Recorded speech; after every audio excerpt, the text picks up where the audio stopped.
Bab 1031. Saya ingin bertaruh. Itu hal yang baik, kata Zhao He. Qin Yingyue, yang telah menghilang selama lebih dari 20 tahun, tiba-tiba muncul kembali demi putranya. Mustahil untuk menyakiti Lin Yi lagi, tetapi memanfaatkan insiden ini untuk memaksimalkan kepentingan mereka sendiri bukanlah pilihan yang buruk. Tapi saya tidak setuju. Kenapa? Kita pernah ditipu olehnya sebelumnya. Dendam kita pada Lin Yi seharusnya yang terbesar. Karena kejadian itulah saya tidak setuju, kata Wang Dongqing. Saya tidak mau mengakuinya, tapi dari sudut pandang yang adil, Lin Yi memang luar biasa. Dia baru berusia 20-an, tapi dia sudah menguasai ketajaman bisnis. Di antara banyak anak muda yang pernah saya lihat, Lin Yi jauh melampaui mereka semua. Selain itu, jangan remehkan Shen Sui. Selama bertahun-tahun, di bawah kepemimpinannya, keuntungan Huarun Group terus meningkat. Penilaiannya terhadap orang lain juga luar biasa, jadi saya yakin Lin Yi akan mampu membalikkan keadaan. Dengan begitu banyak orang di sini, mustahil baginya untuk membalikkan keadaan. Zhao He menyuarakan pikirannya. Meskipun ayahnya Lin Jingzhan, mereka bertindak sesuai praktik bisnis standar. Dia tidak bisa berkata apa-apa. Namun saya punya firasat bahwa segala sesuatunya mungkin tidak sesederhana itu, kata Wang Dongqing. Coba pikirkan, setiap kali mereka bertarung, bukankah kemenangan ada di tangan mereka? Pada akhirnya, bukankah mereka semua dihancurkan oleh Lin Yi? Misalnya, Lin Yi sebenarnya sudah menyiapkan rencana cadangan untuk short selling putra kami. Jika Shen Sui tidak menengahi dan saya tidak menghentikan kerusakan tepat waktu, masalah ini mungkin akan memengaruhi grup Huayin. Karena itu, terlepas dari semua dendam, Lin Yi memang luar biasa. Dia mewarisi gen baik Lin Jingzhan dan Qin Yingyue. Zhao He mengerutkan bibirnya. Itulah sebabnya kau ingin bertaruh, kan? Ya, saya ingin melihat apakah firasat saya benar, kata Wang Dongqing. Lagi pula, meskipun aku tidak ingin berjudi, aku tidak ingin menyerangnya lagi. Lagi pula, aku punya hubungan baik dengan Shen Sui. Ini menyangkut kepentingan keluarga Zhao. Dendam kita pada Lin Yi harus berakhir di sini. Harus dikatakan bahwa Wang Dongqing memang jauh lebih menerima daripada orang kebanyakan. Kalau begitu, mari kita tonton dulu. Aku juga cukup penasaran. Pada saat yang sama, Lin Yi dan Shen Sui berjalan keluar berdampingan.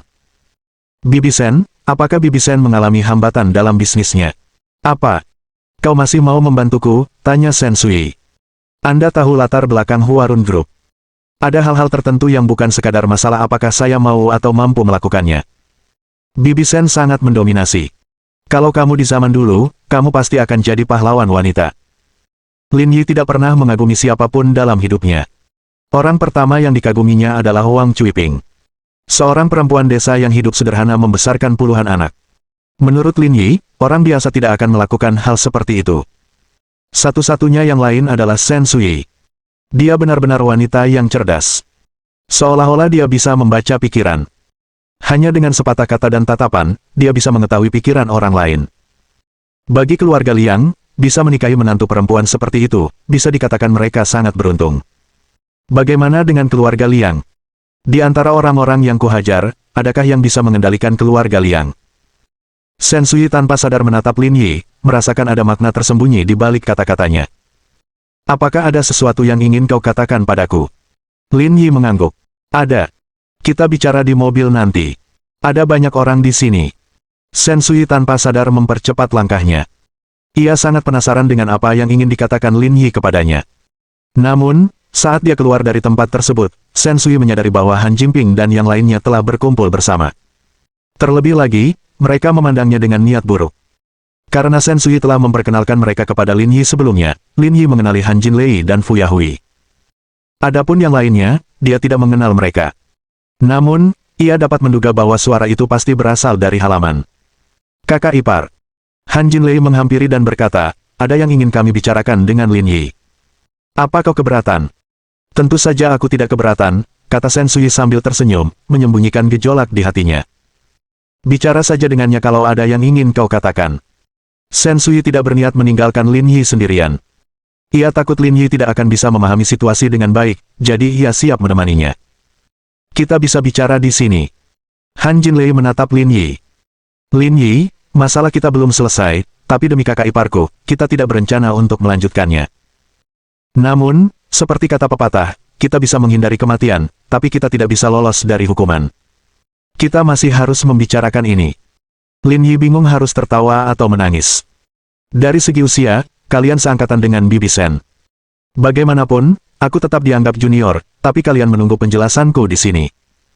Harap perhatikan status kalian. Han Jinlei dan yang lainnya tampak tidak senang. Ini memang sedikit memalukan. Ini bukan masalah status. Saya hanya ingin memberitahu Anda bahwa ini sangat memengaruhi kami. Kita bisa membiarkannya begitu saja, tapi tidak akan gratis. Baiklah, katakan saja apa maumu. Aku akan mendengarkan. Sangat sederhana, kami ingin teknologi chip 2.0 ada di tangan Anda, kata Han Jinlei. Jika kamu setuju, kita akan impas. Shen Sui mengerutkan kening, tetapi tidak mengatakan apa-apa. Pentingnya teknologi chip 2.0 sudah jelas bagi semua orang. Kita bisa mengerti mengapa mereka ingin memilikinya.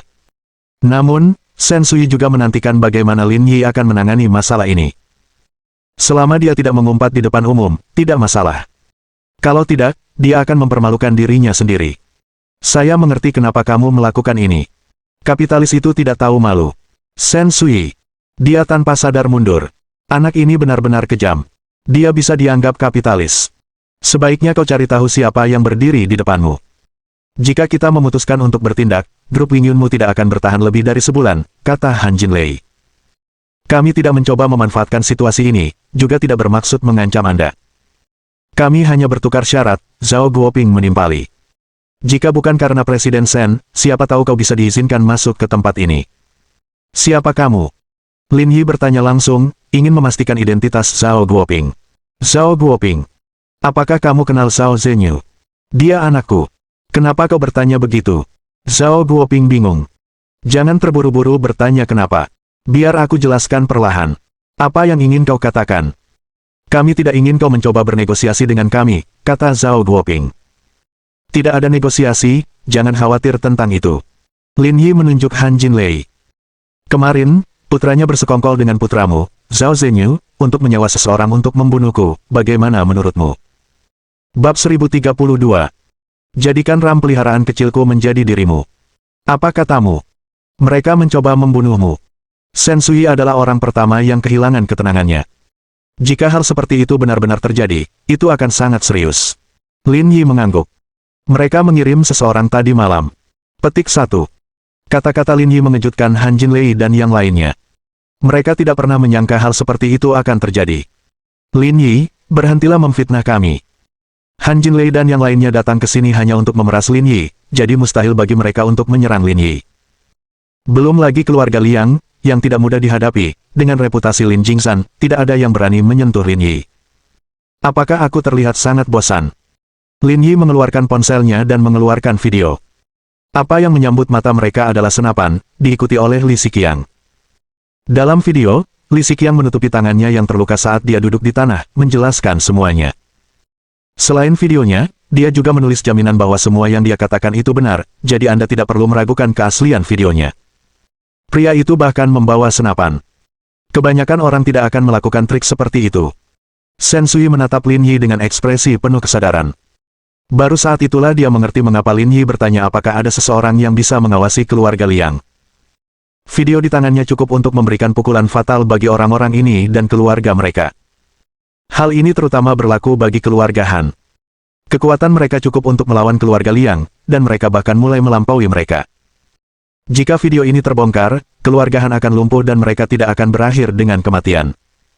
Shen Sui tersenyum dan diam-diam mundur ke samping. Lin Yi memiliki kemampuan untuk menangani sisanya. Terlepas dari apakah dalam dunia bisnis atau dalam hal pengaruh, dia bisa menghadapi semuanya secara langsung. Kecuali jika kepentingan Anda terpengaruh, lebih baik Anda menjaga jarak dari Lin Yi. Bajingan kecil ini. Han Jinlei tak kuasa menahan diri untuk mengumpat. Jelas sekali betapa marahnya dia. Karena sudah begini, aku tidak ingin mengatakan apapun lagi, kata Lin Yi. Kamu boleh terus menyerangku. Aku akan tahan. Tapi, aku juga akan menyerahkan video di tanganku ke Komite Disiplin Pusat. Aku tidak tahu bagaimana mereka akan menangani ini. Semoga berhasil. Tidak jauh dari sana, Shen Sui melirik Lin Yi dan berpikir dalam hati. Dia mengambil video dan langsung membagikannya ke Komisi Disiplin Pusat. Komite. Mungkin tidak ada yang tidak berani dia lakukan. Petik 2. Bibi Sen, ayo pergi. Aku agak lapar. Lin Yi membuka pintu penumpang dan menyambut Shen Sui. Ya. Petik 1. Melihat mereka berdua masuk ke dalam mobil, Han Jinlei dan yang lainnya akhirnya pulih dari kepanikan mereka. Lin Yi, tunggu sebentar. Ayo ngobrol. Pada saat ini, Han Jinlei tidak lagi peduli dengan identitasnya. Ia bersandar di jendela mobil Lin Yi dan menghentikan mobilnya, tidak membiarkannya pergi. Tidak perlu bicara lagi. Pikirkan cara untuk menyelesaikan masalah ini sendiri. Kakak ipar, kamu tidak bisa hanya diam saja. Pasti ada kesalahpahaman. Aku pasti akan memberi mereka pelajaran saat kita kembali. Masalahnya, saya tidak bisa ikut campur dalam masalah ini. Ini urusan pribadi Lin Yi, kata Shen Sui meminta maaf. Kembalilah dan didiklah anakmu yang mengecewakan itu dengan baik. Dia sangat tidak tahu malu, tapi dia berani keluar dan pamer. Setelah itu, Lin Yi tidak repot-repot memperhatikan mereka lagi. Ia menginjak pedal gas dan pergi. Karena Shen Sui tidak melakukan apapun sekarang, itu sudah cukup untuk menunjukkan sikapnya. Karena dia tidak punya pikiran apapun terhadap masalah itu, Lin Yi tidak perlu khawatir. Di sisi lain Ben Li, Zhao He dan Wang Dongqing saling memandang dengan bingung. Perbuatan Han Jinlei terasa sangat aneh. Kenapa dia berinisiatif untuk menjilat Lin Yi?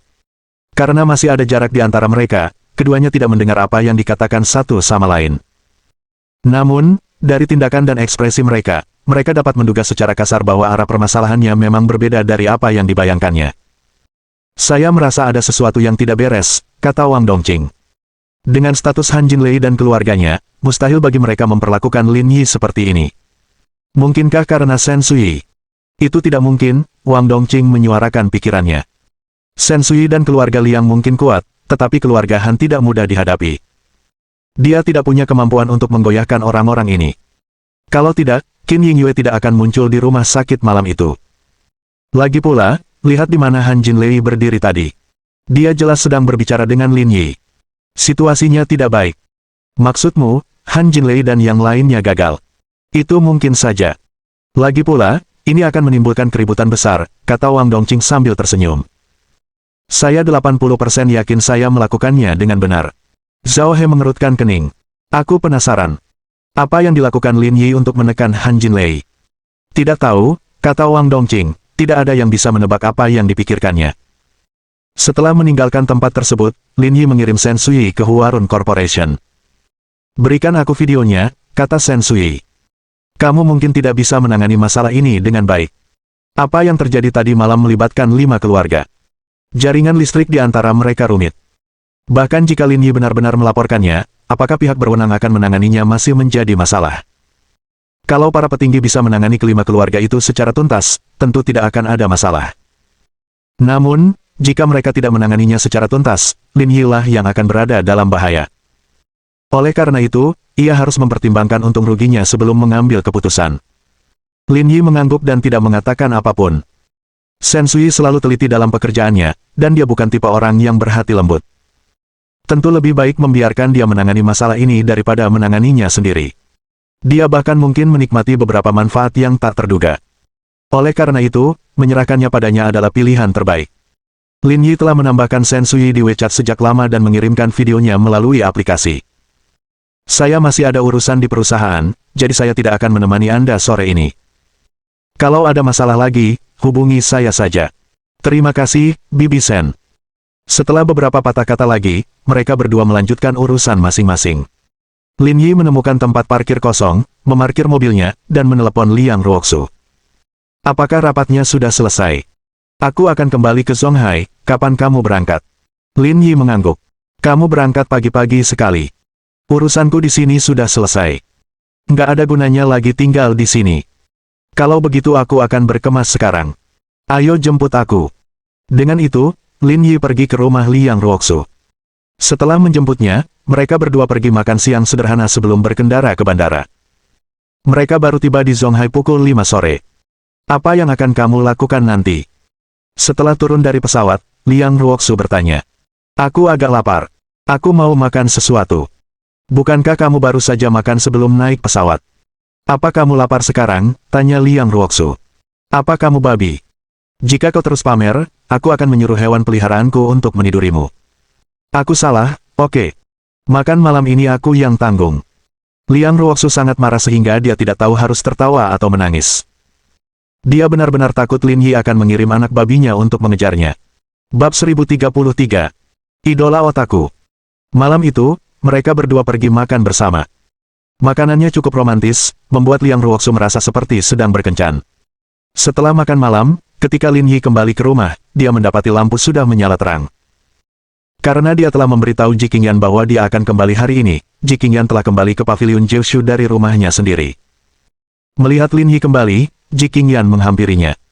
Bagaimana jalannya rapat, apakah ada kebijakan substantif yang diumumkan? Ji Qingyan tidak tahu bahwa Lin Yi telah pergi ke persidangan untuk Brigade Pengawal Pusat. Ia hanya mengira Lin Yi telah pergi ke konferensi tingkat tinggi industri semikonduktor. Ada banyak kebijakan. Saya rasa dokumen resmi negara akan segera dibagikan, kata Lin Yi. Tapi saya khawatir musim dingin akan datang ke industri properti. Anda harus siap menghadapi ini. Saya sudah lama menantikan hari ini, jadi saya telah membuat beberapa penyesuaian pada struktur perusahaan. Bagaimanapun, jangan khawatir. Pikiran Ji Qingyan sangat sederhana. Dia sudah memikirkan tentang pengembangan dan arah masa depan Chaoyang Group. Meski begitu, itu bukanlah pertimbangan utamanya saat ini. Memantapkan fondasi perusahaan adalah hal terpenting yang harus dia lakukan. Setelah mereka menikah dan memiliki anak, perusahaan akan diserahkan kepada manajer profesional atau ditempatkan di bawah Lingyun Group. Dia akan tinggal di rumah untuk mengurus suami dan anak-anaknya. Saya tidak pernah terlalu khawatir dengan grup Chaoyang. Dengan kemampuan Nona Ji, hal-hal seperti ini bukanlah masalah. Jangan menyanjungku. Uang yang kuhasilkan bahkan tidak cukup untuk membeli gedung kantor. Ji Qingyan terkikik sambil memegang bahu Lin Yi dan melingkarkan kakinya di pinggangnya. Lin Yi juga memegang pantatnya agar tidak jatuh. Kau sudah pergi berhari-hari. Apa kau merindukanku? Aku sangat merindukanmu. Awalnya aku ada rapat besok, tapi aku tak kuasa menahan kerinduan di hatiku dan berlari kembali ke sini malam ini. Setidaknya kau masih tahu cara memikatku. Ji Qingyan mengangkat kepalanya dengan bangga. Sekarang setelah rapat selesai, apakah Anda punya rencana untuk perusahaan?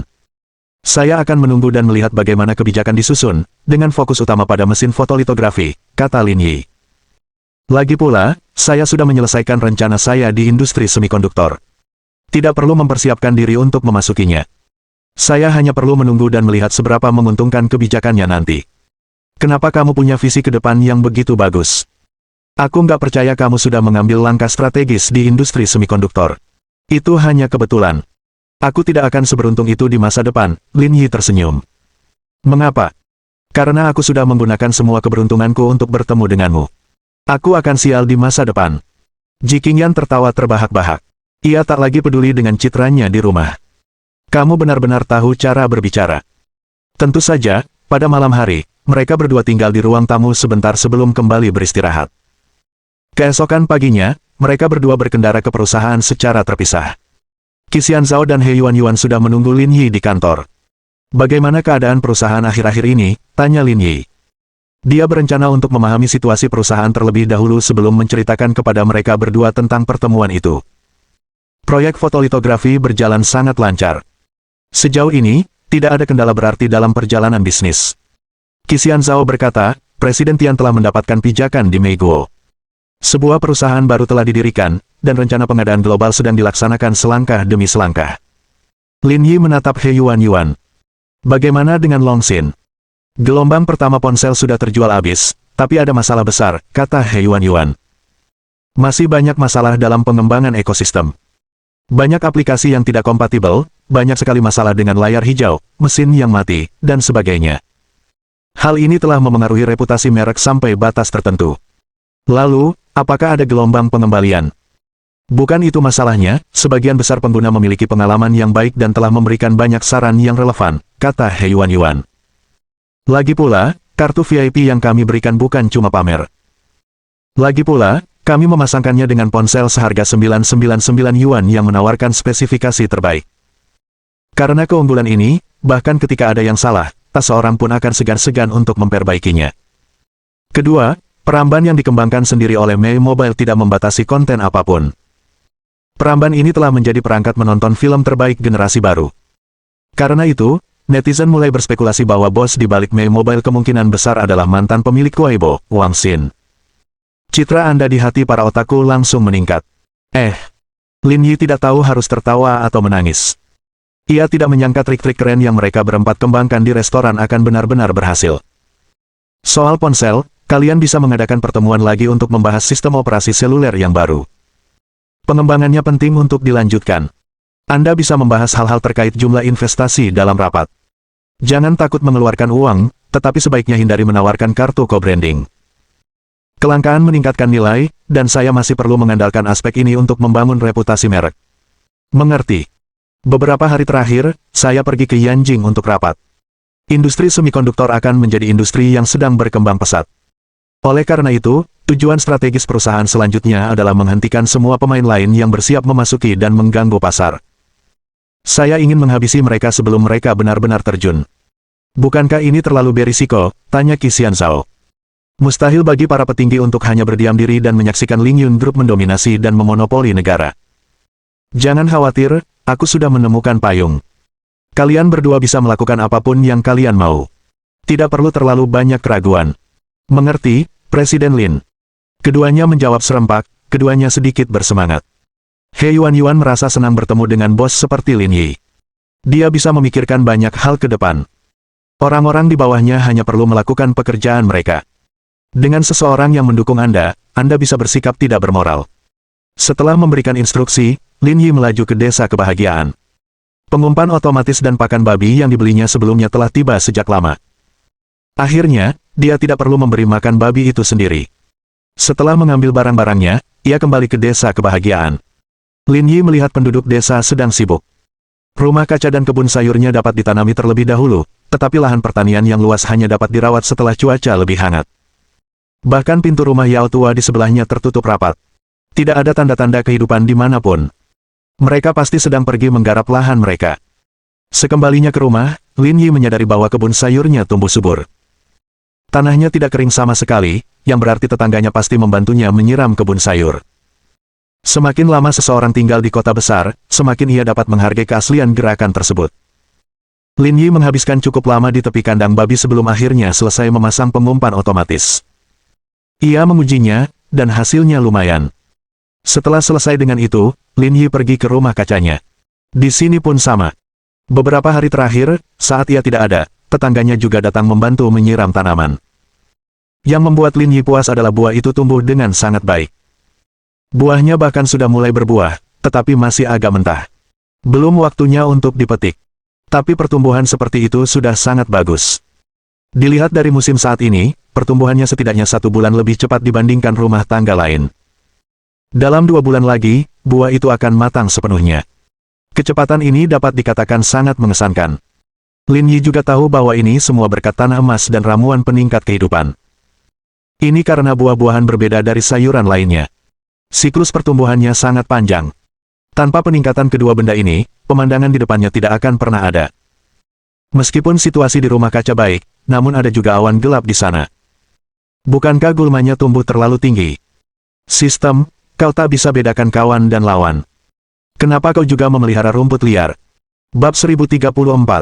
Kesedihan seorang penjilat. Meskipun dia belum pernah bertani sebelumnya, dia masih memiliki akal sehat dasar. Gulma harus dibersihkan saat bercocok tanam. Jika tidak, gulma akan berebut nutrisi dengan tanaman. Lin Yi tahu bahwa jika gulma dibersihkan tepat waktu, buah-buahan di rumah kaca akan tumbuh lebih baik. Lin Yi melihat sekeliling. Ia harus membeli herbisida ketika ada waktu. Namun, gulma di depannya harus segera disingkirkan. Kring kring kring. Tepat saat Lin Yi hendak berangkat kerja, ponselnya berdering di sakunya. Ternyata itu panggilan video WeChat dari Ji Qingyan. Apa yang kamu lakukan? Sudah makan? Lin Yi mengarahkan kamera untuk menunjukkan Ji Qingyan situasi di rumah kaca. Banyak gulma, saya akan mencabutnya, kalau tidak, pertumbuhan buahnya akan terganggu. Aku datang untuk membantumu. Tidak perlu, tidak perlu. Kembalilah bekerja. Aku akan mengurus pekerjaan fisik seperti ini. Lin Yi menolak niat baik Ji Qingyan. Jika dia datang, lebih baik dia berhenti bekerja saat itu juga. Seorang wanita muda seperti dia akan berteriak dalam waktu kurang dari 5 menit karena punggungnya sakit. Lebih baik dia sendiri yang melakukannya. Ji Qingyan membalikkan kamera dan mengarahkannya ke makan siangnya. Aku mau makan siang. Aku tidak ada kerjaan lain. Kamu makan dulu saja. Kamu bisa kembali bekerja nanti. Lin Yi melihat arlojinya dan menyadari sudah hampir pukul 1. Baiklah, aku akan makan dulu dan bicara nanti. Makan lebih banyak, jangan sampai kelaparan. Tentu saja. Setelah mengobrol sebentar dengan Ji Qingyan, Lin Yi keluar dari rumah kaca dan bersiap untuk makan siang. Saat keluar dari gudang, Lin Yi melihat Yao Bin dan istrinya sedang makan di tanah tak jauh dari sana. Ia pun langsung menghampiri. Melihat Lin Yi berjalan mendekat, Yao Bin menepuk debu di pantatnya dan berdiri. "Kapan kamu pulang? Aku belum melihatmu selama beberapa hari. Saya pergi untuk melakukan sesuatu. Saya baru kembali hari ini. Sudah makan? Ayo makan bersama kami. Ini bukan makanan enak, tapi kamu boleh ikut kalau tidak keberatan." Pasangan itu membawa bekal makan siang mereka sendiri. Makanannya tidak terlalu enak. Roti pipi besar, terong dalam saus, dan sekantong acar. "Aku akan ke rumahmu untuk makan gratis malam ini. Aku akan melewatkan makan siang karena kalian berdua tidak akan punya cukup makanan." "Tidak apa-apa. Kakak iparmu membawa banyak makanan. Kita berdua tidak bisa makan sebanyak itu. Kalau kamu tidak keberatan dengan makanannya yang tidak enak, kamu bisa makan bersama kami. Kalau tidak, kamu harus pergi ke kota untuk makan. Apakah kamu yakin akan punya cukup?" Lin Yi juga tidak ingin menyiksa dirinya sendiri. Akan lebih baik jika dia bisa menggigitnya. Kita bertiga mungkin tidak akan bisa menghabiskannya. "Ayo." Yao Bin dengan hangat mengundang Lin Yi untuk duduk dan mengobrol sambil makan. "Kakak ketiga, kamu tahu jenis tanaman apa yang kita tanam di rumah?" Gulmanya hampir setinggi pinggang. "Aku ingin membeli herbisida, merek apa yang harus kubeli?" "Saya beli." Lin Yi hanya memiliki pemahaman samar tentang pertanian. Dia tidak tahu bagaimana memilih herbisida. "Aku ingin membicarakan ini denganmu," kata Yao Bin. "Aku sudah membersihkan rumput liar di kebun sayurmu. Aku sedang berpikir untuk menyelesaikan pekerjaan di lantai sebelum pergi membantumu," kata Yao Bin. "Jangan khawatir soal herbisida. Keluarga kita juga harus beli. Aku akan belikan untukmu." "Tidak, aku malu meminta bantuanmu sepanjang waktu," kata Lin Yi. "Katakan saja jenis apa yang harus kubeli. Aku akan pergi sendiri dan membawanya kembali untuk keluargamu. Kalau begitu aku tidak akan berdiri di depanmu," kata Yao Bin. "Kamu mau ke kota atau Zonghai? Ada bedanya. Herbisida bukan barang mahal. Herbisida dijual di mana-mana," kata Lin Yi. "Dan menurut pasar saat ini, mungkin harganya lebih mahal jika saya mendapatkannya di Zonghai." "Kamu tidak familiar dengan hal-hal ini, kan?" Yao Bin tersenyum dan berkata. "Produk pertanian berbeda dari produk lainnya. Produk-produk tersebut dijual kepada petani seperti kami, jadi harganya tidak semahal yang Anda bayangkan. Lagi pula, Zonghai memiliki basis grosir produk pertanian yang besar. Jika Anda membeli lebih banyak, harganya akan lebih murah daripada jika Anda membelinya di daerah setempat. Jika memang begitu, lebih baik membelinya di Zonghai. Itu tergantung berapa banyak yang kamu beli. Meskipun harganya lebih murah, biaya transportasinya mahal. Setelah diimbangi, harganya akan kurang lebih sama dengan di daerah." Yao Bin tersenyum tulus. "Kalau kamu pergi ke Zonghai untuk membeli sesuatu, bantu kami juga. Anggap saja kakak ketiga memanfaatkanmu." Lin Yi tertawa. "Ini masalah kecil. Aku akan pergi besok. Beri aku daftar barang yang ingin kau beli, dan aku akan membawakannya untukmu. Kalau begitu, aku tidak akan bersikap formal padamu." Setelah makan di tempat Yao Bin, Lin Yi kembali ke rumah kaca untuk bekerja. Setelah sore yang sibuk, Lin Yi akhirnya berhasil menyingkirkan semua gulma. Ini semua berkat staminanya yang luar biasa kuat. Kalau orang lain, mereka pasti butuh waktu setidaknya 2 hari. "Kakak Lin, kamu kembali." Tepat saat Lin Yi menyelesaikan pekerjaannya dan hendak melakukan pemeriksaan terakhirnya, dia menyadari bahwa Du Yao sedang berdiri di pintu masuk rumah kaca. Lin Yi melihat arlojinya dan melihat baru pukul 4.30 sore. "Kelas selesai begitu cepat." "Aku tidak ada kelas hari ini dan Sabtu, tapi Guo Fei terus meneleponku, bilang dia akan datang mencariku. Aku merasa kesal, jadi aku bilang aku akan mencari orang tuaku. Aku tidak menyangka akan bertemu denganmu, jadi aku memutuskan untuk mampir." Dia tidak menyerah setelah mengejarmu begitu lama. "Kegigihannya patut dipuji," kata Lin Yi sambil tersenyum. Du Yao tersipu. "Kakak Lin, jangan menertawakanku. Aku sudah menolaknya berkali-kali, tapi percuma saja. Bukankah dia bilang dia akan mendapatkan semua yang diinginkannya pada akhirnya? Mungkin dia masih menyimpan pikiran seperti itu. Aku bahkan tidak ingin bicara dengannya," kata Du Yao sambil mengerucutkan bibirnya. "Saya bahkan tidak ingin mengikuti ujian Universitas Normal Zonghai lagi." "Kenapa begitu? Apakah menurutmu sekolahnya buruk?" "Bukan itu. Utamanya karena Guo Fei juga bilang ingin kuliah pasca sarjana di Universitas Normal Zonghai.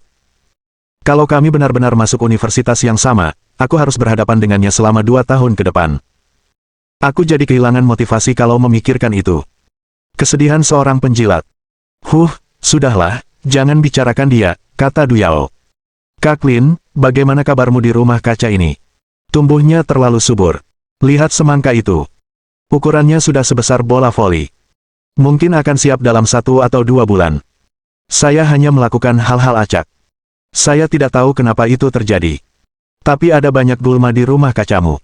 Kamu harus membeli lebih banyak herbisida. Kalau tidak, semua nutrisinya akan hilang. Lin Yi mengangguk. Besok aku tidak ada kegiatan, jadi aku akan pergi ke Zonghai untuk membeli herbisida. Kalau tidak segera kutangani, rumah kaca ini cepat atau lambat akan hancur. Kakak Lin, kamu akan pergi ke Zonghai besok, kata Du Yao terkejut. Kamu mau pergi juga? Saya ingin membeli beberapa materi revisi untuk ujian masuk pasca sarjana, tetapi perpustakaan di daerah ini belum lengkap, jadi saya ingin pergi ke Zonghai untuk melihatnya. Kita bisa pergi bersama. Hehe, kalau begitu aku akan menumpang di mobilmu. Petik 1. Apa yang kau bicarakan?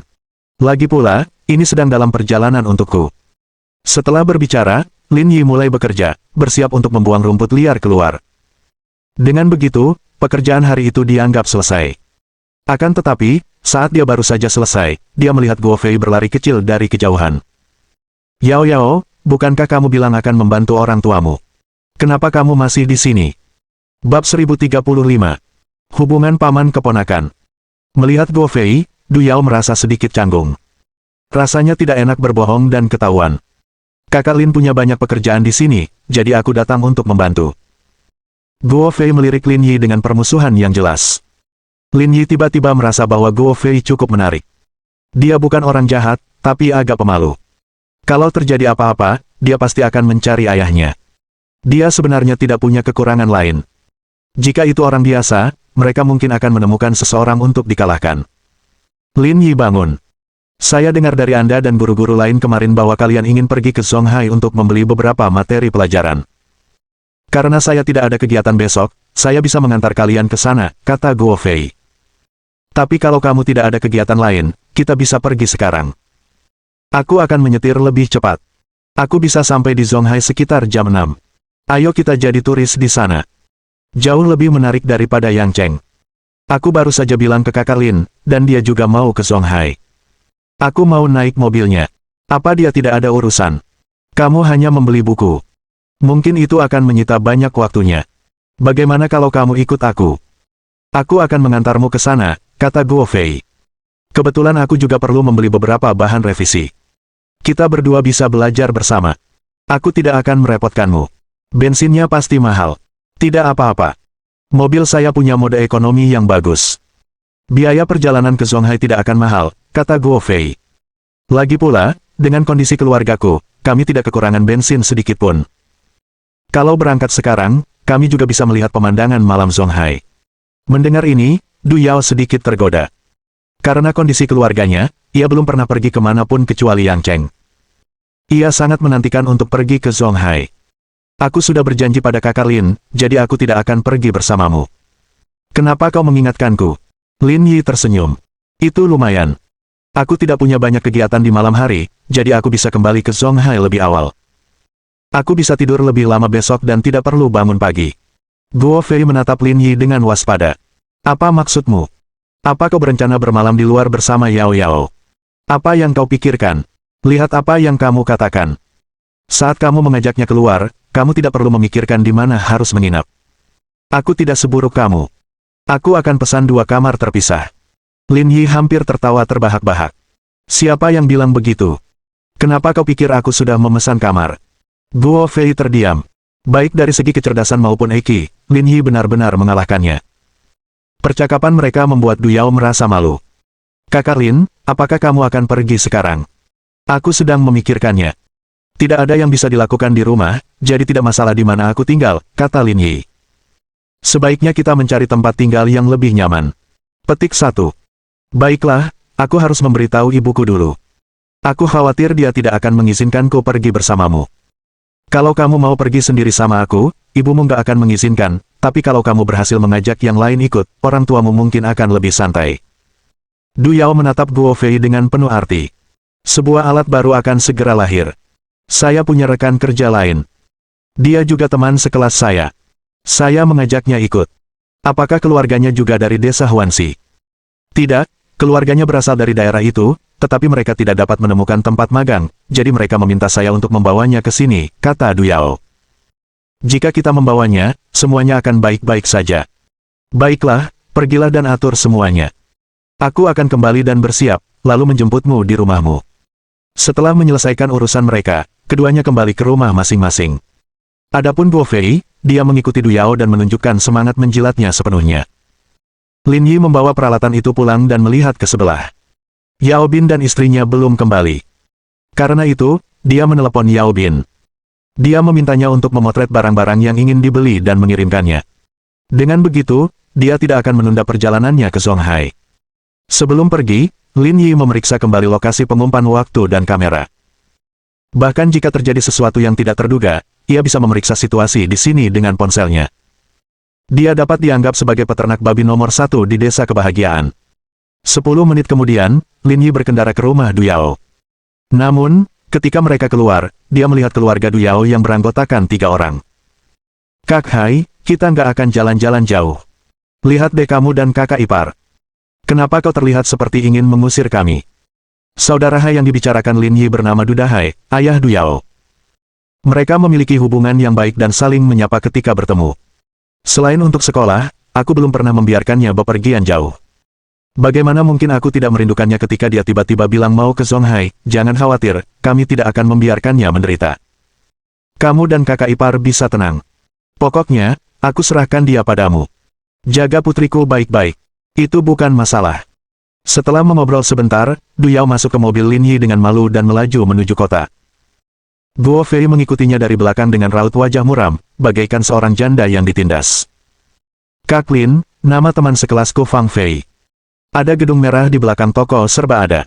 Kita jemput dia di sana. Saya tahu di mana itu. Petik 1. Kakak Lin, bolehkah aku memberitahumu sesuatu? Apa itu? Bisakah kau mengabaikan fakta bahwa ayahku dipanggil saudara Hai, kata Du Yao. Kalau kamu panggil ayahku kakak Hai, dan aku panggil kamu kakak Lin, lalu aku harus panggil ayahku apa? Senioritas ini akan terlalu kacau. Sepertinya begitu, kata Lin Yi. Kalau begitu, kamu boleh memanggilku paman mulai sekarang, aku tidak keberatan. Kau memanfaatkanku, kata Du Yao dengan malu. Kau tidak jauh lebih tua dariku. Bagaimana aku bisa memanggilmu paman? Tapi ayahmu adalah saudara yang baik bagiku. Aku tidak ingin kehilangan dia. Du Yao tidak bisa berhenti tertawa setelah diejek oleh Lin Yi. Tak lama kemudian, Lin Yi melaju ke gedung merah di belakang departemen store tersebut. Teman sekelas Du Yao sudah menunggunya. Teman sekelas Du Yao tidak tinggi, tingginya hanya sekitar 1,65 meter. Dia tidak sekurus Du Yao, dan tubuhnya agak gemuk. Dia terlihat cukup imut. Sudah kuduga. Ada sesuatu yang terjadi pada adik kecilmu yang mengendarai Lexus itu. Hari ini, akhirnya aku mendapatkan buktinya, kata Fang Fei sambil tersenyum. Tapi dia sangat tampan. Aku rasa dia bisa debut sebagai idola. Jangan ngomong sembarangan. Kita sudah mengonfirmasi hubungan kita, kata Lin Yi. Saya pamannya dan dia keponakan saya. Itu saja. Kalian benar-benar sedang bermain peran. Cek, cek, cek. Kalian tahu caranya bersenang-senang. Jangan dengarkan omong kosong kakak Lin. Ini bukan hubungan paman keponakan. Dia hanya memanggilku seperti itu. Petik 2. Baiklah, baiklah, baiklah. Aku mengerti, kata Fang Fei. Kurasa mobil Guo Fei masih di belakang kita. Bagaimana kalau kita kendarai 2 mobil? Dia bilang dia ingin mengikuti kami, dan aku tidak punya pilihan selain mengalah. Itu keterlaluan. Kita semua teman sekelas. Bahkan jika kamu tidak menyukainya, kamu harus memberinya sedikit harga diri, kata Fang Fei bijaksana. Lagi pula, kami berdua masih magang dengan ayahnya. Kami tidak bisa main-main. Kurung siku tutup. Bab 1036. Aku akan membayar semuanya selama 2 hari ke depan. Du Yao juga merasa ini tidak benar, jadi dia keluar dari mobil dan menyapa Guo Fei. Ayo pergi bersama. Guo Fei sangat gembira. Ia segera keluar dari mobil dan membuka pintu penumpang. Jangan tertipu dengan harga mobilnya yang mahal. Kenyamanan kendaraan off-road tak tertandingi Honda Civic saya. Du Yao sedikit mengernyit. Bukan, maksudku, kita bawa mobil kakak Lin saja, bukan mobilmu. Hah? Naik mobilnya, kata Guo Fei dengan nada meremehkan, aku tidak mau naik mobilnya. Tidak apa-apa kalau kamu tidak mau ikut. Kami akan pergi sendiri. Du Yao juga sedang marah, jadi dia tidak memaksa. Karena dia sendiri sebenarnya tidak ingin Guo Fei mengikutinya. Terlepas dari apakah sekolah dasar Zen milik ayahnya. Baiklah, Guo Fei, jangan keras kepala, cepat masuk ke mobil, kata Fang Fei. Jadilah lebih dewasa. Saya tidak kekanak-kanakan. Guo Fei tidak mau mendengarkan, tetapi dia ditarik keluar oleh Fang Fei. Cepat masuk ke mobil, atau kamu akan memberi mereka berdua ruang. Kalau tidak ada orang lain di mobil, siapa tahu, mereka mungkin punya anak di sepanjang perjalanan. Apa yang kamu bicarakan? Du Yao tersipu dan berkata, Kakak Lin dan aku tidak memiliki hubungan seperti yang kamu pikirkan. Di bawah bujukan Fang Fei, Guo Fei ditarik keluar. Dia dengan enggan masuk ke dalam. Mobil Lin Yi dan duduk di belakang. Fang Fei melihat ke kiri dan ke kanan, lalu mendesah. Mobil yang bagus memang berbeda. Duduk di dalamnya nyaman. Cangkang luar mobil ini sangat berharga. Bagian lainnya biasa saja, keluh Guo Fei. Jika kita mencoba balapan, saya mungkin tidak akan bisa mengalahkan Civic saya. Model mobilnya berbeda-beda, jadi kelebihan dan kekurangannya tentu saja berbeda, kata Fang Fei. Lihat saja suspensinya yang aneh itu, cuma ada di kendaraan off-road besar. Beda banget sama sedan kecil. Seorang ahli. Cek, meskipun cuma 1 juta yuan, aku masih sanggup membelinya, kata Guo Fei.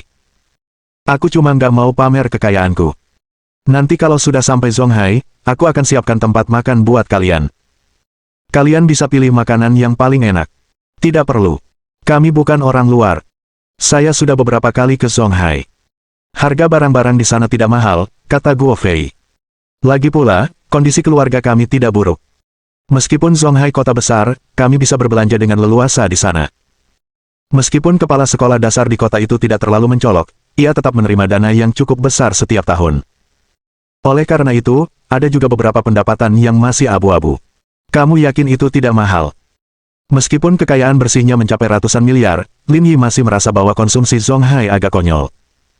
Beberapa restoran mematok harga sekitar 5.000 yuan per orang jika ingin menikmati sesuatu yang enak. Harga ini tidak murah.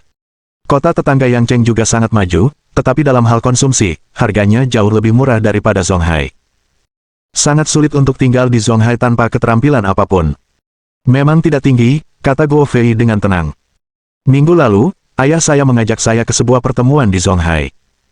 Setelah itu, beliau mengajak beberapa teman untuk makan bersama dan pergi ke hotel bintang 5 terbaik. Ada lebih dari 10 orang, tetapi biayanya hanya sekitar 5.000 yuan. Saya rasa itu tidak terlalu mahal. 5.000 yuan tidak mahal, tanya Fang Fei, ayahmu agak kaya. Kalian telah menjelek-jelekkan Zonghai. Padahal, itu tidak buruk, kata Fang Fei. Nanti kalau kita sampai di Zonghai, aku akan mengajakmu mencoba makanannya. Rasanya enak sekali. Jika itu yang kau katakan, maka malam ini, kita akan melawan para Taipan dan membagi tanah. Sama-sama, kata Guo Fei dengan murah hati, saya membawa banyak uang hari ini. Saya akan menanggung biaya untuk 2 hari ke depan.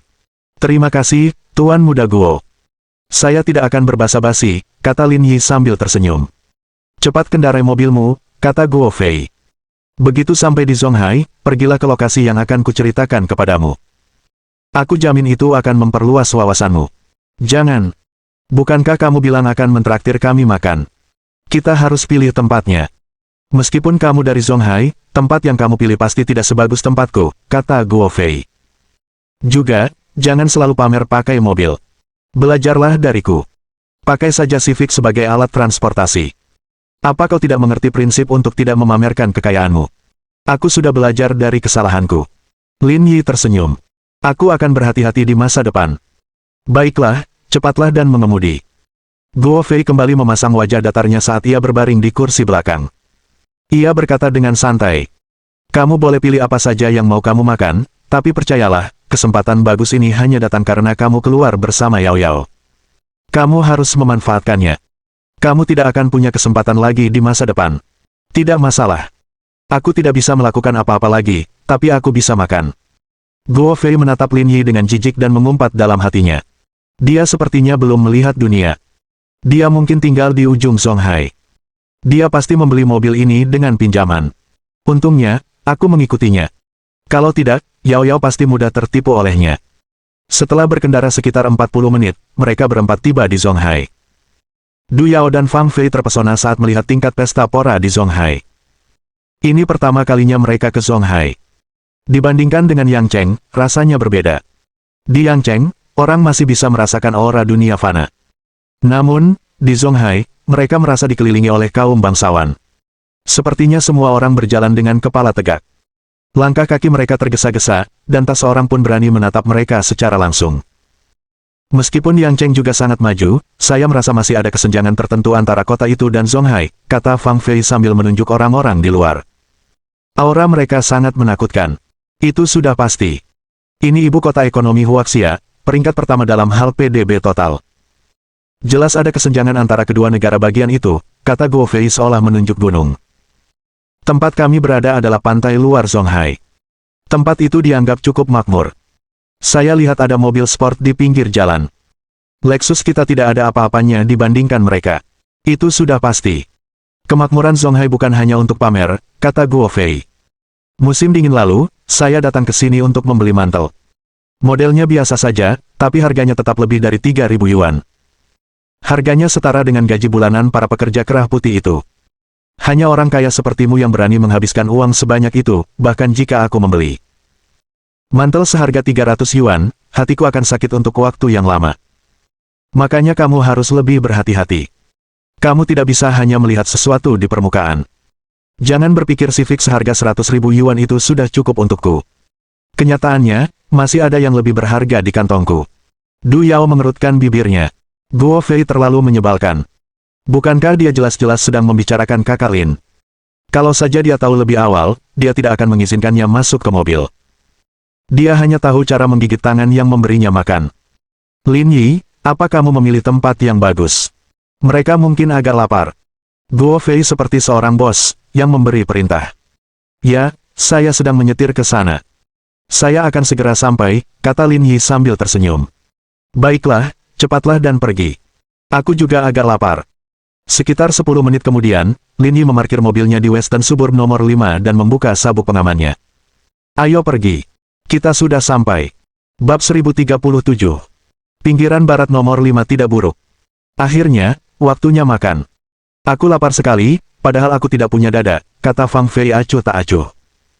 Segera setelah itu, Du Yao dan Guo Fei juga keluar dari mobil. Guo Fei sedikit mengernyit saat melihat pintu masuk nomor 5 Western Suburb. Tempat apa ini? Kenapa rasanya seperti warung makan? Bukankah sudah kubilang, cari tempat yang lebih baik? Menurutku itu sudah cukup bagus, kata Lin Yi, lihatlah bunga dan tanamannya, lingkungannya bagus. Sama sekali tidak mewah. Jauh lebih buruk daripada hotel bintang 5 yang pernah kukunjungi sebelumnya, kata Guo Fei dengan nada meremehkan. Jika aku tahu kau akan memilih tempat yang kelasnya rendah seperti itu, aku tidak akan mendengarkanmu sekarang. Dengan itu, Guo Fei melambaikan tangannya. Ayo pergi ke tempat lain, kita tidak datang ke sini untuk makan malam. Sering-sering ke Zonghai. Aku akan mengajak kalian makan sesuatu yang enak. Petik 2. Jangan pindah lokasi. Aku agak lapar, kata Fang Fei. Lagi pula, kita sekelas dan tidak ada orang luar di antara kita. Makan dimanapun tidak masalah. Lagi pula, uang keluargamu tidak tumbuh di pohon. Bukankah lebih baik menabung sedikit? Aku tidak ingin pergi kemanapun lagi, kata Du Yao. Saudara Lin orang Zonghai. Tempat yang dia temukan pasti enak. Tapi kalau soal makanan, kita mendapatkan apa yang kita bayar. Rasanya memang penting, tapi bahan-bahannya juga sangat spesifik. Apa yang perlu diperhatikan, kata Fang Fei. Kita semua dari desa. Waktu kuliah dulu, kita makan stik pedas setiap hari. Nggak ada yang peduli. Ayo masuk dan makan. Aku lapar banget. Baiklah, kata Guo Fei dengan enggan. Kalau begitu, kita makan sederhana dulu di sini. Nanti aku carikan tempat makan yang enak untukmu. Apapun yang terjadi, kamu harus menikmati makananmu dengan benar. Aku salah perhitungan. Aku tidak menemukan tempat yang tepat. Aku mau makan sedikit saja. Lin Yi tersenyum. Mereka berempat memasuki halaman nomor 5 Western Suburb. Dia tiba-tiba menyadari bahwa meskipun bagian luarnya tampak biasa saja, lingkungan di dalamnya jauh berbeda. Di paviliun tepi air yang hijau, lonceng angin berdenting. Terdapat pula banyak karya seni abstrak. Meskipun banyak yang tidak mengerti maksudnya, karya-karya tersebut memancarkan rasa tenteram. Guo Fei melihat sekeliling dan merasa tempat ini cukup baik. Tidak terlihat seperti warung makan. Harganya harus sesuai dengan konsumsinya sendiri. Lin Yi berjalan di depan dan mendorong pintu hingga terbuka. Restoran itu didekorasi dengan gaya abad pertengahan, dan sebagian besar perabotannya terbuat dari mahoni.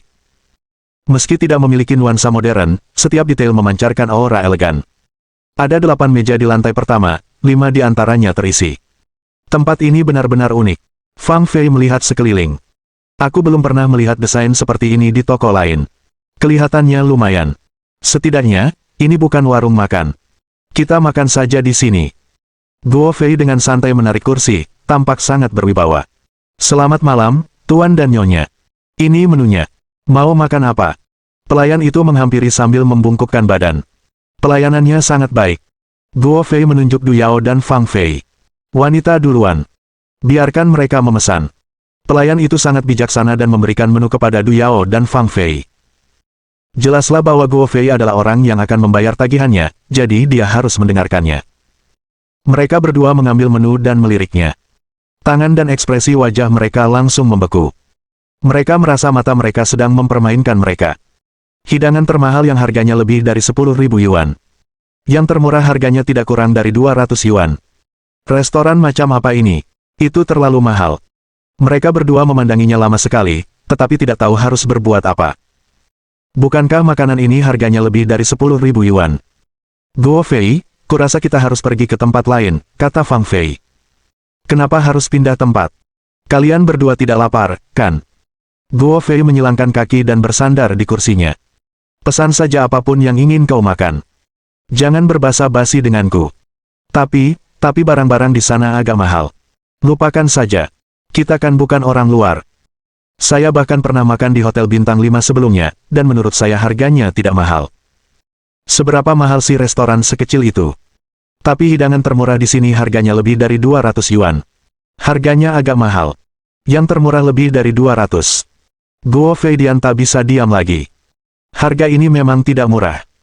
Bahkan lebih mahal daripada hotel bintang 5 yang ia kunjungi. Tidak apa-apa. Pesan saja apapun yang kamu suka. Guo Fei memahami Du Yao dan Fang Fei, mereka bukan tipe orang yang boros. Tentu saja, mereka tidak akan memesan makanan yang paling mahal. Jika dihitung berdasarkan harga rata-rata, 5 atau 6 hidangan hanya akan menghabiskan biaya maksimal 3 hingga 4.000 yuan. Ia masih mampu membelinya meskipun ia mengertakkan gigi. Memikirkan hal ini, Guo Fei melirik Lin Yi. Orang ini benar-benar kasar. Dia malah memilih tempat yang mahal. Apa dia mau mempermalukannya? Namun, dia mungkin tidak akan mengira bahwa dengan sumber keuangan Guo Fei, tidak akan menjadi masalah baginya untuk menghabiskan sebanyak ini. Betapa tidak berpengalamannya. Melihat Guo Fei berkata demikian, Du Yao dan Fang Fei tidak berkata apa-apa lagi. Mereka memegang menu dan melihatnya sebentar sebelum menunjuk ke sekitar 200 hidangan. Saya mau espresso ini. Oke, 4 porsi spaghetti biskuit, kata pelayan itu. Tidak. Kamu salah dengar. Kami tidak mau 4 porsi. Kami mau 1 porsi. Tapi spaghetti biskuitnya untuk 1 orang. Semuanya dihitung per orang. Kali ini, Guo Fei dan 2 orang lainnya tak bisa diam lagi.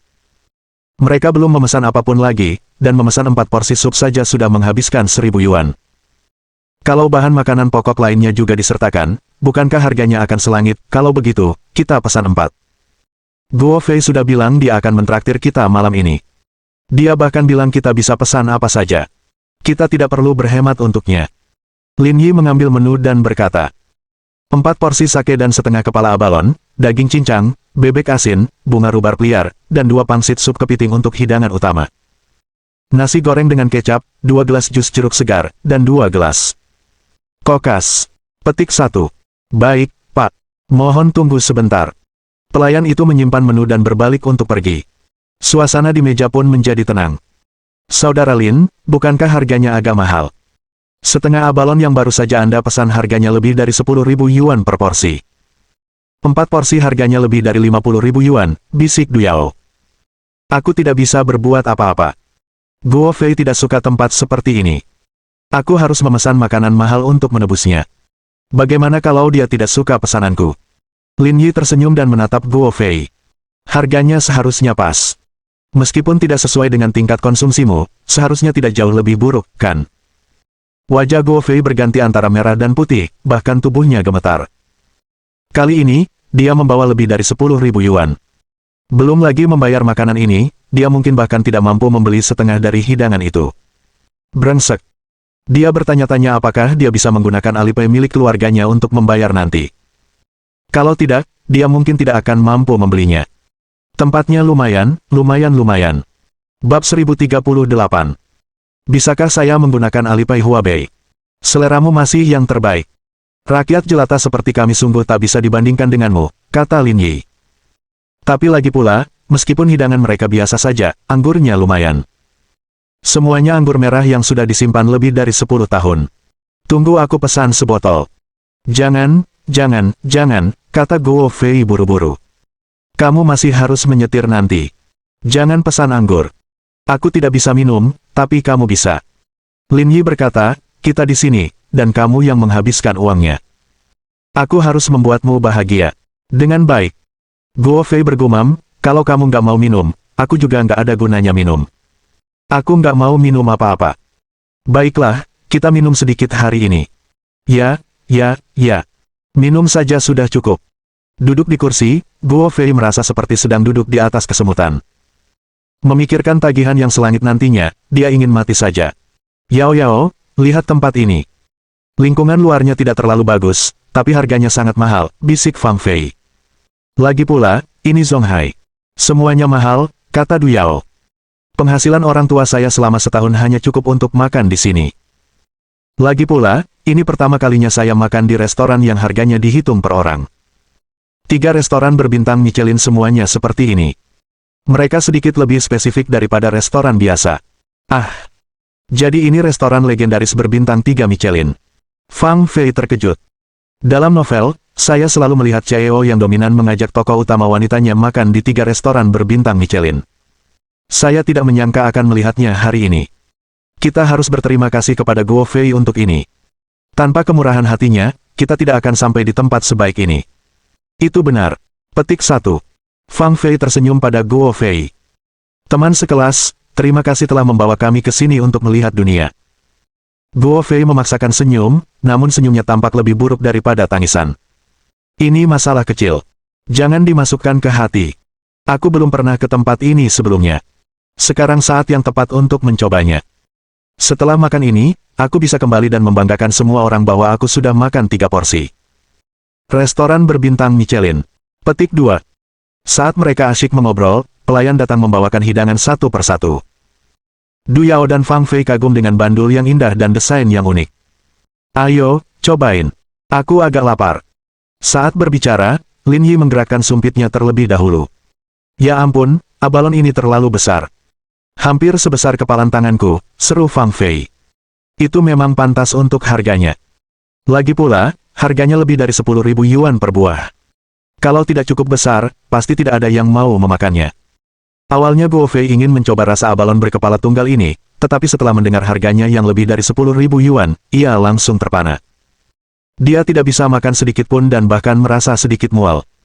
Fang Fei mengangguk dan mencicipi sepotong kecil. Ia terkejut sekaligus senang. Yao, coba abalon berkepala tunggal ini. Segar sekali. Jauh lebih enak daripada yang harganya beberapa yuan per buah. Kau melebih-lebihkan. Coba saja sendiri kalau kamu tidak percaya. Du Yao menolak mempercayainya. Ia menggigitnya dan menemukan bahwa rasanya memang cukup unik. Namun, ia belum pernah makan abalon sebelumnya. Ia tidak tahu bagaimana membandingkannya, tetapi rasanya memang lezat. Apakah aku benar? Tanya Fang Fei. Guo Fei benar. Ada harga. Meskipun agak mahal, ada alasan mengapa harganya semahal ini. Orang kaya benar-benar tahu cara menikmati diri sendiri.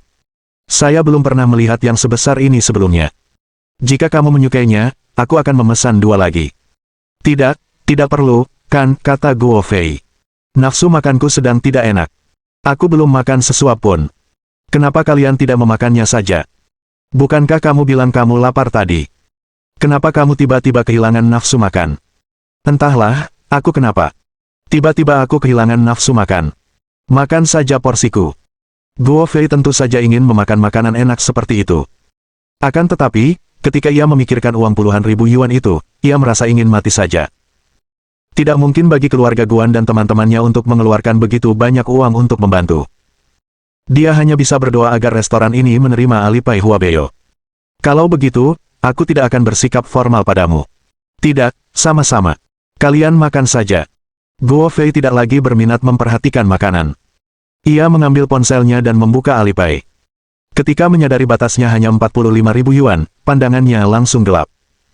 Uang sebanyak itu tidak cukup untuk membayar tagihan. Dia harus mengambil kartu kreditnya. Memikirkan hal ini, Guo Fei tidak ingin hidup lagi. Sekitar 1 jam kemudian, acara makan malam pun berakhir. Lagi pula, itu hanya hidangan sederhana, bukan prasmanan, jadi hidangannya berakhir sangat cepat. Sementara itu, emosi Guo Fei juga sudah mencapai titik puncaknya. Kita hampir selesai makan.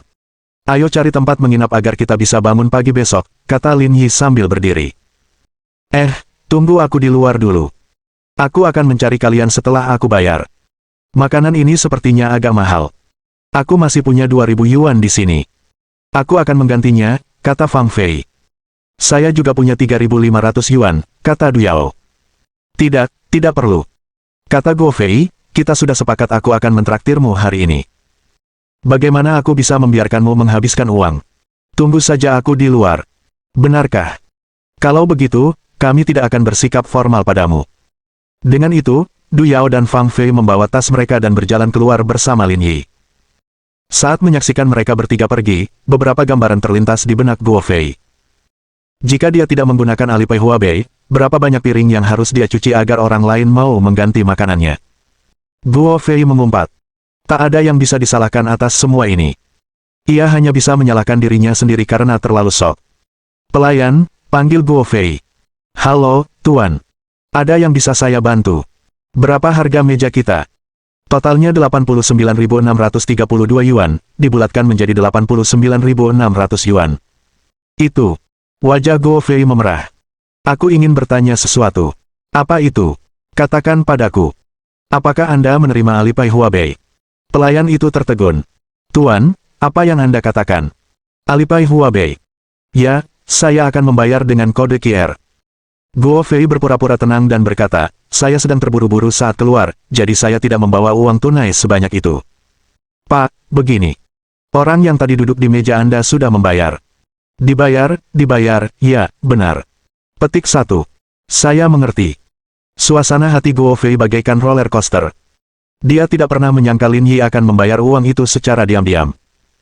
Mereka yang belum pernah mengalami perasaan lolos dari kematian tidak akan pernah mampu memahami hal ini. Namun, pembayaran rahasia Lin Yi masih mengejutkannya. Harganya hampir 90.000 yuan untuk makanannya. Apa dia benar-benar sekaya itu? Guo Fei mengatur ulang emosinya, keluar dari restoran, dan masuk ke mobil Lin Yi. Kenapa kamu baru keluar sekarang? Aku sudah lama menunggumu, kata Fang Fei.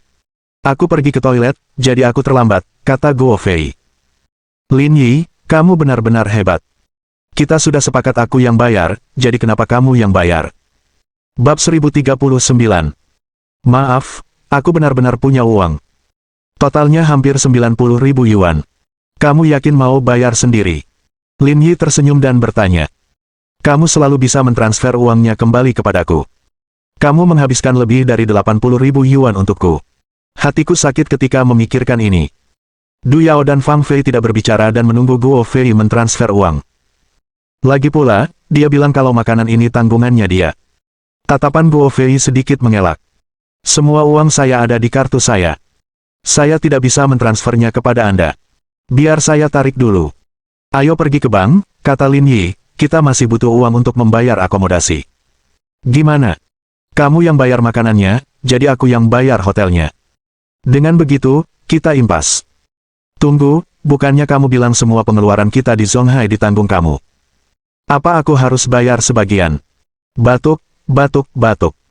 Guo Fei berkata, siapa yang menyuruhmu berpura-pura murah hati? Itu tidak ada hubungannya denganku. Kali ini, Guo Fei tidak berani berpura-pura lagi. Ia tidak sanggup membayar tagihan setinggi ini. Baiklah, toh tidak banyak. Aku tidak akan menuntutmu untuk menyelesaikannya. Cek, bukankah kau hanya seorang petani? Kenapa kau berpura-pura murah hati, gumam Guo Fei pelan. Saudara Lin, kita bisa cari tempat menginap di mana saja. Tidak perlu cari tempat sebagus itu, kata Du Yao. Kamu tidak bisa bertanya padaku tentang ini. Kamu harus bertanya pada Guo Fei. Dialah yang harus membayar hotel. Lupakan saja, kata Du Yao. Sebenarnya, kita juga punya uang di sini. Cukup untuk menginap di hotel. Yao Yao, apa yang kau bicarakan? Semua orang setuju aku yang menanggung biaya hari ini. Bagaimana aku bisa membiarkan kalian berdua menghabiskan uang? Lalu berapa banyak uang di sakumu? Hotel kelas berapa yang bisa kamu pilih? Tanya Lin Yi sambil tersenyum. Jangan bilang kau ingin menipuku. Apa yang kau bicarakan? Aku menghabiskan uangku untuk makanan. Apa yang telah kutipu darimu? Kalian bisa pilih hotelnya. Saya tidak punya pendapat. Aku sangat suka pergi keluar bersama kalian, para Taipan. Dengan itu, Lin Yi mengantar Du Yao dan yang lainnya ke Hotel Ritz-Carlton. Bagaimana menurutmu tentang tempat ini? Apakah cukup bagus? Tanya Lin Yi sambil tersenyum. Dia melihat arsitektur Ritz-Carlton yang megah. Guo Fei merasa sedikit lebih percaya diri. Harga di tempat-tempat seperti ini pada dasarnya seragam. Layaknya restoran, harganya tidak mahal. Jika dia diseret ke sebuah villa, dia akan menghabiskan banyak uang. Selain itu, tempat-tempat seperti hotel biasanya mendukung pembayaran digital. Selain uang tunai di sakunya, masih ada batas 45.000 yuan yang bisa ia gunakan. Singkatnya, tidak perlu takut. Tempat ini baik-baik saja. Karena kamu tidak keberatan, kamu bisa tinggal di sini. Saudara Lin, bukankah tempat ini terlalu bagus? Bisik Du Yao. Kita bukan orang penting. Kita bisa cari hotel butik mana saja untuk menginap. Karena kalian sudah di sini, kalian harus bersenang-senang. Lin Yi tersenyum. Lagi pula, ada yang membayar tagihannya. Apa yang kalian berdua khawatirkan? Bersikaplah berani. Dengan itu, Lin Yi masuk lebih dulu dan menuju resepsi. 4 kamar presidensial. Halo, Pak. Suite presidensial kami harganya 78.000 yuan per malam. 4 kamarnya harganya 312.000 yuan. Mendengar harga 78.000 yuan per malam, Du Yao dan 2 orang lainnya terkejut. Makanannya hanya seharga 80.000 yuan, tetapi menginap di sini semalam ternyata menghabiskan biaya yang sama. Bahkan perampok pun tidak akan seberani itu, kan? Kak Lin, nggak perlu pesan 4 kamar, kan? Fei Fei dan aku bisa 1 kamar saja. Kalau begitu, ayo kita pesan yang ketiga. Lin Yi menatap Guo Fei, sudah waktunya bagimu untuk menunjukkan kekuatanmu. Lin Yi, kamu keterlaluan. Apa kamu tidak tahu identitasmu? Kamu benar-benar ingin menginap di suite presidensial. Kalau begitu, kamar seperti apa yang ingin Anda pesan? Guo Fei melirik label harga di dinding dan berkata, kurasa kamar seharga 1.888 per malam lumayan. Dia bukan orang penting. Kenapa kau bicara soal kemewahan dan kemewahan? Lagi pula, apa kau punya uang di sakumu? Kenapa kau mau kamar semahal itu? Saya bersedia. Petik 1. Kamu baru saja menghabiskan lebih dari 80.000 yuan. Bukankah kartumu sudah penuh sekarang? Lin Yi mengeluarkan kartu banknya dan melambaikannya di depan Guo Fei. Maaf, saya benar-benar punya uang. Berikan aku 2 kamar suite presidensial. Baik, Pak. Mohon tunggu sebentar.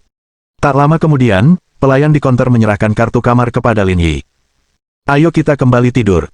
Kita masih ada pekerjaan besok pagi. Tunggu sebentar. Guo Fei menghentikan Lin Yi dari belakang, kenapa kamu hanya mendapat 2 kamar?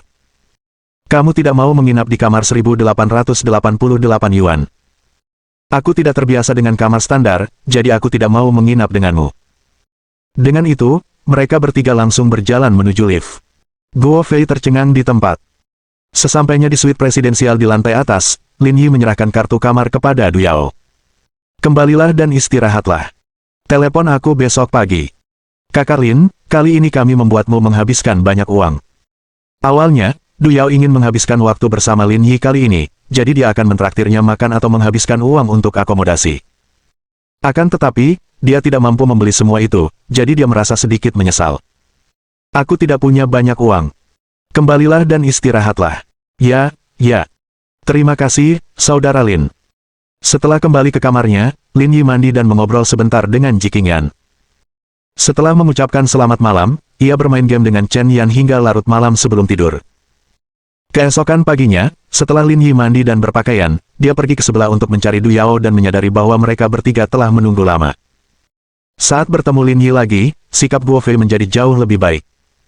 Setelah merenung semalaman, dia sadar bahwa dirinya sungguh tidak bisa dibandingkan dengan Lin Yi. Sekalipun keluarganya masih punya uang, mustahil baginya untuk menghabiskan lebih dari 200.000 yuan dalam semalam tanpa berpikir dua kali. Oleh karena itu, dia menjadi jauh lebih patuh dan tidak mengatakan hal-hal yang tidak sopan. Saudara Lin, haruskah kita berangkat sekarang? Ayo kita makan sesuatu di hotel sebelum kita berangkat. Ya, oke. Setelah berkemas, mereka berempat pergi ke hotel untuk sarapan dan berangkat. Saudara Lin, apa rencanamu hari ini? Tanya Du Yao. Kalian gak mau beli buku? Aku antar kalian ke toko buku dulu, baru beli obat pembasmi gulma. Setelah selesai, aku jemput kalian. Kita tidak akan butuh waktu lama untuk membeli buku. Bagaimana kalau kita ikut denganmu? Lagi pula kita tidak ada kegiatan. Tidak apa-apa. Kalau kamu tidak keberatan, ikut saja denganku. Lagi pula, tidak banyak yang bisa dilakukan. Semuanya bisa diselesaikan dalam sehari. Ya, itulah yang kupikirkan, kata Du Yao. Ada toko buku di dekat hotel, dan itu tidak kecil, jadi Lin Yi membawa Du Yao dan yang lainnya di sana. Sebagai toko buku terbesar ketiga di Zonghai, toko buku Crossing dikunjungi banyak orang setiap hari. Melihat buku-buku di mana-mana, Du Yao dan dua orang lainnya langsung pergi ke area ujian masuk pascasarjana untuk membeli beberapa alat revisi.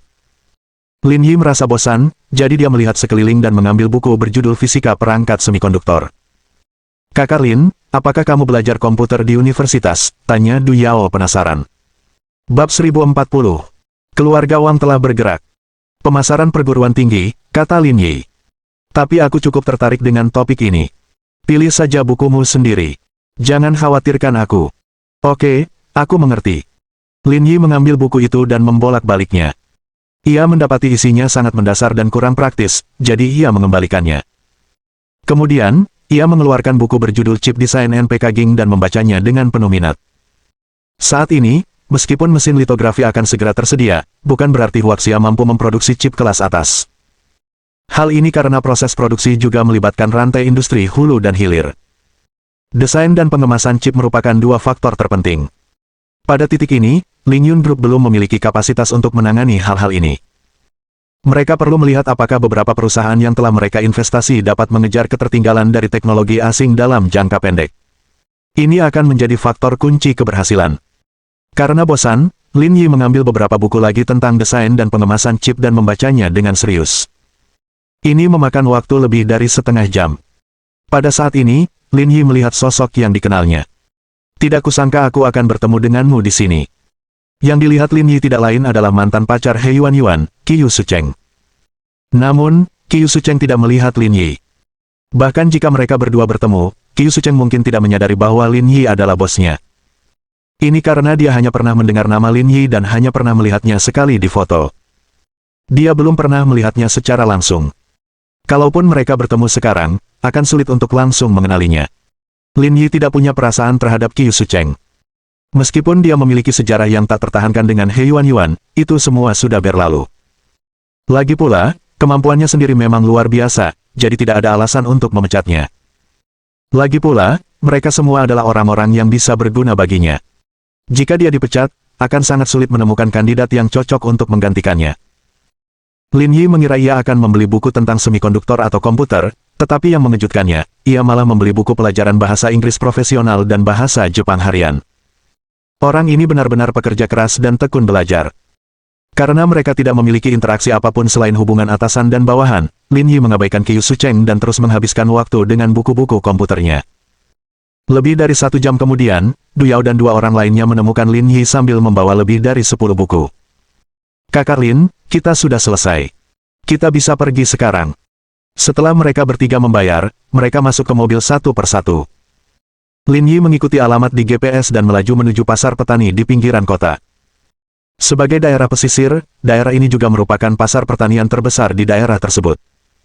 Skala pasar yang besar dapat dikatakan telah mencapai tingkat yang belum pernah terjadi sebelumnya. Asalkan ada yang berhubungan dengan pertanian, bisa ditemukan di sini. Mesin pertanian, produk obat-obatan hewan, benih, pupuk, dan serangkaian hal lainnya tersedia. Saudara Lin, kamu perlu membeli herbisida, kan? Tanya Du Yao saat mereka memasuki pasar. Aku pernah ke sini sama ayahku. Aku tahu di mana tempat pembasmi gulma itu. Aku akan mengantarmu ke sana. Ayo pergi. Kita bisa pulang setelah berbelanja. Di bawah pimpinan Du Yao, mereka berempat tiba di lantai 6 pasar petani. Ini adalah area herbisida. Berbagai merek herbisida dapat ditemukan di sini. Sebelumnya, Yao Bin sudah mencatat merek dan jumlah herbisida yang dibutuhkannya. Pada saat yang sama, ia mencantumkan semua herbisida yang dibutuhkan Lin Yi, sehingga ia tidak membutuhkan waktu lama untuk memilih. Selain itu, Lin Yi kaya dan tidak kekurangan uang. Dalam waktu kurang dari setengah jam, ia membeli semuanya. Terlebih lagi, bosnya sangat berterus terang dan mengirim seseorang untuk membawa barang-barang itu kembali ke mobil Lin Yi. Barangnya tidak banyak. Dia bisa membawanya pulang dengan mobilnya sendiri, menghemat banyak waktu. Kalau tidak, dia harus menyewa truk. Setelah membeli barang-barang mereka berempat makan di dekat situ dan kembali ke Four Corner Town. Guo Fei dan Fang Fei keluar dari mobil di kota, dan Lin Yi membawa Du Yao kembali ke desa kebahagiaan. Kak Lin, terima kasih sudah mengajakku membeli buku. Kamu sudah menghabiskan banyak uang 2 hari ini, kata Du Yao dengan malu. Kamu terlalu baik. Setelah mengucapkan selamat tinggal, Lin Yi pulang ke rumah. Karena Yao Bin dan istrinya sibuk di ladang, Lin Yi meletakkan herbisida di halamannya dan menunggu mereka kembali untuk mengambilnya. Setelah membeli herbisida, Lin Yi mulai menyiangi. Ia bekerja hingga lewat pukul 6 sore sebelum menyelesaikan pestisidanya. Sekitar pukul 7 malam, Yao Bing dan istrinya kembali dari ladang. Mereka berencana memberi Lin Yi uang untuk membeli herbisida. Namun, Lin Yi tidak mengambilnya. Totalnya hanya sekitar 2.000 yuan. Bahkan tidak seberharga 2 botol anggur. Sebenarnya tidak perlu mengambilnya. Setelah semuanya beres, Lin Yi pergi ke kandang babi untuk melihatnya. Anak babi itu tumbuh dengan baik. 2 bulan kemudian, beratnya akan mencapai sekitar 100 kg. Semuanya berjalan lancar. Setelah selesai, Lin Yi tidak kembali ke Zonghai. Ia malah menyeduh teh dan duduk di halaman dengan linglung. Bisnis telepon seluler sudah berada di jalur yang tepat. Proyek ini semakin matang dari hari ke hari dan pasti akan mulai diperhatikan oleh para kapitalis. Pada saat itu, proyek-proyek untuk mesin fotolitografi juga akan segera terbentuk. Kedua proyek ini, bagi modal internasional, bagaikan sepasang kartu as dalam permainan blackjack. Tidak seorang pun tahu tsunami keuangan macam apa yang akan ditimbulkannya. Dalam waktu dekat, perusahaan-perusahaan yang terdaftar di bawah Lingyun Group ini akan menghadapi gelombang dampak modal asing yang nyata. Kelangsungan hidup atau kehancuran mereka akan bergantung pada bagaimana perkembangannya. Selain itu, masa depan grup Lingyun pasti bergerak ke arah monopoli. Di tingkat nasional, bagaimana masalah ini akan ditangani juga tidak pasti. Itu semua tergantung pada bagaimana keluarga Liang menangani situasi tersebut. Kring kring kring. Saat Lin Yi sedang memikirkan hal-hal ini, ponsel di sakunya berdering. Ternyata panggilan dari Sen Sui. Bibi Sen, kamu sibuk? Ada yang ingin kukatakan padamu. Aku tidak sibuk, aku hanya melamun di rumah. Sen Sui tersenyum. Kamu mungkin sedang memikirkan sesuatu yang penting. Aku hanya memikirkannya. Tidak penting. Lin Yi tersenyum. Bibi Sen pasti punya sesuatu untukku kalau kamu meneleponku saat ini, kan? Video yang kamu berikan tidak berguna. Makanya aku meneleponmu untuk membicarakannya. Itu tidak berguna. Bagaimana mungkin? Lin Yi sangat terkejut. Dia tahu seperti apa Sen Sui, dan dia juga tahu betapa kuatnya keluarga Liang. Dengan video di tangan mereka, efeknya pasti akan lebih baik daripada jika dia menggunakannya sendiri. Mustahil tidak ada efek sama sekali. Ada apa? Apa ada yang ikut campur? Keluarga Wang muncul dan menyelamatkan mereka. Keluarga Wang. Lin Yi meremehkan, apakah Wang Mian dari keluarga mereka? Kau pernah mendengar namanya sebelumnya? Sen Sui tersenyum. Aku pernah dengar tentang dia sebelumnya, tapi di level mereka nggak akan repot-repot tanpa keuntungan yang signifikan. Keluarga Wang nggak akan bantu mereka tanpa alasan, kan, kata Lin Yi. Lagi pula, ini masalah besar. Tidak mudah untuk menguburnya. Mohon dukungan dari omom ante-ante sekalian, buat subscribe atau sharekan novel Mimin ke Facebook kalian, agar channel Mimin bisa terus berkembang. Dengan begitu, Mimin bisa lebih semangat untuk up novel seru lain ke depannya. Buat teman-teman yang sudah subscribe dan sharekan novel Mimin, Mimin ucapkan terima kasih sebanyak-banyaknya.